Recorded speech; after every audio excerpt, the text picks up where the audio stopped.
Hi everyone, this short video goes with your APA number 3 mastery activity. For this activity, you'll be reading section 37 and 37A in your textbook. This is page 180 to 182. It may be a little bit different page numbers in your textbook if you have a different version, but the section headers are integrating sources and using quotations appropriately. So we're going to be talking about using quotations for APA format and style, as well as some of the issues surrounding the use of the use of quotations. So I'm going to use a model from this a web article that I came across a few years ago. It's called Why Johnny Can't Write and Why Employers Are Mad. And I'm not sure that how much I agree with the author, but it's an important point about the use of written and verbal communication skills in the job force. So you can take the time if you want. You can research, find this article and read the whole thing, but I've given you the basic idea is that many employers still report that their employees, while very skilled, are not great writers or not confident writers, that they have issues communicating. And they give a few reasons for this. One thing you should note is that with APA format and style, quotations are not necessarily frowned upon, but not encouraged. So the rule of thumb is if something is said so beautifully or importantly by the author that you're quoting, then you can use that quote. So if it's really important that your reader see that same phrasing, then go ahead and use a quote. But most of the time, they want you to paraphrase ideas. And you'll be working on paraphrasing some of your sources this week as well. So keep that in mind. But many of you are not going into fields that use APA, and many times you will be more encouraged to quote. I know in the humanities, we are really focused on language and the importance of language. And so oftentimes we'll have many, many quotes in our papers. If you're seriously going into a field that uses APA, I would try to limit yourself to about one quote per page. It's hard to do, especially if you enjoy language and other people's verbiage, but it's a good rule of thumb to get used to. So keep that in mind. A couple of things that this section focuses on is the use of the ellipses, as well as brackets and setting off long quotations. And it's really going to be setting off long quotations that I spend the most amount of time on. But let's start with the ellipses first. So your book walks you through using an ellipses. We use an ellipses. Those are those ... right? The 3 little dots, 3 periods in a row, to indicate that we've cut something from our quote. Now, we do that to first of all, so our reader will trust us, because if our reader goes back and sees the original quote and we have cut from it and we haven't let them know that, they might start to wonder, well, why didn't they let me know they cut from this? Were they trying to reshape the meaning in the original quote? And we see this a lot with politics, right? If you're following politics, you'll know that lots of times things are taken out of context of what somebody said, and it's done so on purpose to make them look like a worse candidate or to make them look like a better candidate. So we don't want that. We want to make sure our reader knows, hey, if we're going to cut something, we're going to cut it and we're going to give them that citation so they can go find it if they want to fact check us or see what we cut. With APA format and style, you do not need an ellipses at the beginning or end of your quote. You only need it if you're cutting something from the middle of the quote. So it's sort of expected that on either end, beginning or end, you might cut something, but we don't need to know that with an ellipses. We're just going to assume that there could be cuts there. But it's really important if we're going to cut something in the middle that we use those 3 dots in a row. Generally, if you're writing with Microsoft Word, you don't even have to include a space. If you just hit period, period, period in a row, it's going to automatically add some extra spaces and make it look nice. So you can kind of play around with that and see.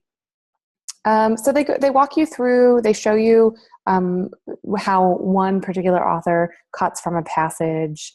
And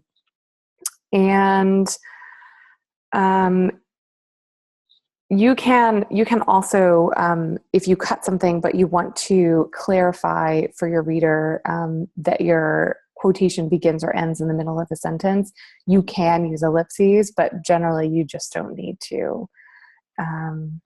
Let's move on to using brackets quickly. So brackets allow you to do the opposite. So instead of cutting something from the original text, they allow you to add your own words to the original quote, okay? So most importantly, with ellipses and brackets, we don't want to change the meaning of anything. It's not our job to change what somebody else said. We also want to make sure that these stay grammatically correct. So if we cut something with the ellipses or if we add something with a bracket, we need to make sure, again, that the sentence reads correctly. So that can take a little bit of creativity on your part. It may also mean that you maybe shouldn't quote that. Maybe you just need to paraphrase, or you need to take a smaller quote, because sometimes you'll start playing around with like cutting and adding, and then by the time you're done, it just doesn't read like a sentence that makes sense to anybody. But the brackets really allow us to clarify quoted material where maybe the original speaker had wasn't clear about their own context, or maybe it's just that we've removed it from that context, and so we need to give our reader that extra context. So again, the book walks you through an example of how to do that. So in their example, the phrase, "The cost of treating obesity currently totals $117 billion per year, a price, according to the Surgeon General, quote, second only to the cost of tobacco use," end quote. So there, the author has added in the brackets the word treating before tobacco use to clarify what that cost is. So it's not the cost of buying tobacco and using it, right? It's the cost of treating people who have bought tobacco and used it. So you can see there where, I see where maybe we would have assumed that the meaning that we're actually talking about treating tobacco use, but we don't want to assume too much with our reader because we want to make sure they know. So you can also use the bracket if there's a spelling error or something that you want to correct in the original quote. You can use it with that term sic, S-I-C. But I imagine you won't be doing this very much, at least at this level. But keep that in mind. It is an option. You don't have to look like you don't know how to spell something. You can blame it on the original speaker. Finally, setting off long quotations. And this is probably the thing that you'll use most from this section. If you have a quotation that is 40 or more words, now remember again, because we want to limit the use of quotations, these have to be like really good 40 words, okay? Like you just have to include this. So we don't want to do this too often, but you need to set them off a little bit differently. And I'm going to show you how to do that. So a couple of things to keep in mind. It needs to be 40 or more words. You're going to hit enter and drop down to the next line so that your quote starts on its own line. You need to indent the entire quote by 1/2 inch from the left margin. MLA has slightly different rules. They actually indent 1 inch if you're familiar with that. But for AP, it's 1/2 inch. The quotation needs to be double spaced, as your document would also probably be double spaced. And then generally, we want to introduce our long quotation with an informative sentence. So not just a signal phrase, which is just a couple of words, but an actual entire sentence followed by a colon, okay? And I'm going to show you how to do this. We also do not have quotation marks. So we're going to drop the quotation marks if we have this like set off long quotation. And we're going to see that parenthetical citation with the page number, or possibly the author and year if we haven't already introduced the author and year. We're going to see that outside the period, which is uncharacteristic of most of the formats and styles we're familiar with. But again, you can look at that model on page 182 to see exactly what theirs looks like. Okay, so like I said, I have taken a quote already actually from this document. And I'm going to bring you over to my Word document. So here's my quote. "The good news for job seekers is that some companies are providing help with writing.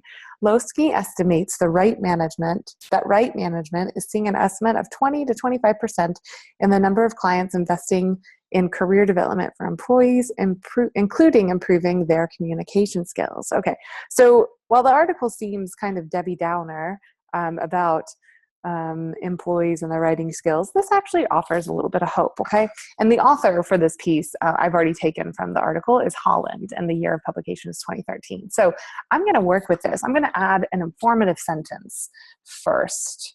And I'm going to use the author and year here. So Although Holland's article seems rather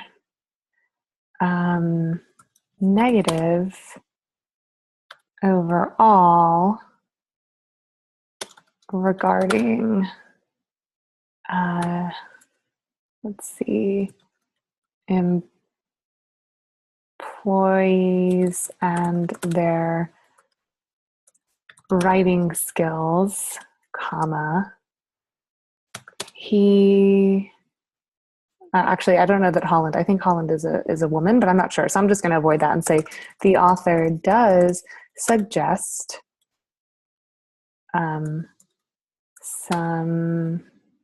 does share some positive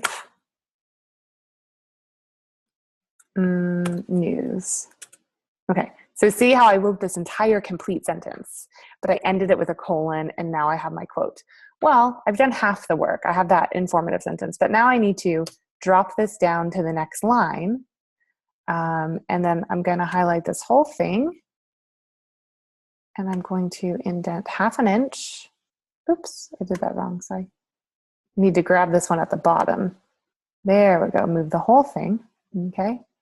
I'm going to delete my author now because I actually already included my author. Other things I need to do, I need to highlight the whole thing. So I'm going to highlight my text and I'm going to double space it. So I can go to my double spacing. All right, it's double space, that looks nice. Remember, we got to drop the quotation marks. And that looks pretty good, doesn't it? So we have an entire complete sentence that is informing our reader of what we're going to be quoting. And then we have this quote. Now, the book shows the author and date, the parenthetical citation over here outside the period. We could totally do that. We could just say, although the article seems rather negative. We could do that. We could leave it out and put it down here. So that shows you how to do the quote for setting off a long quotation. I'm going to show you one more thing. So for Google Docs, let's go to my drive. And I want a new document. And I'm just going to show you how to do that same thing now.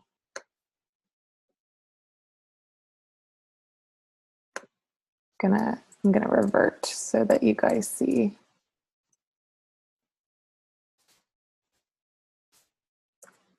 Okay.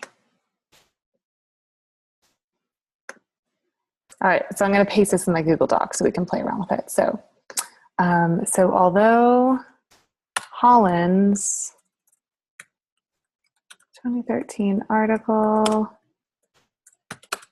is, I'm going to shorten this a little bit, is rather negative, there is some good news. Okay, so again, now I want to skip down. Now Google Docs, it's a little bit different process. I'm going to go ahead and double space just so you can see this, but it's a little bit different process. So you're going to highlight this whole thing. And this one, you see, we only have 2 of these. So we actually want to drag, again, click on the rectangle, drag the whole thing. No, click on the triangle, sorry. Drag the whole thing. Okay, good. So if we click on that triangle, that's our left indent. We've moved the whole thing. Now what we need is to just move this top rectangle back, and that will be, oh, actually, no, you're right. Okay, good. So now we've got that done. And again, we can do the same things that we did. So there it is in Google Docs. Sorry, I'm a little bit less familiar with Google Docs. I usually use Word, but there's a way to do everything on it. So that concludes your video. Make sure you read through those 2 little pages and then complete your APA mastery activity.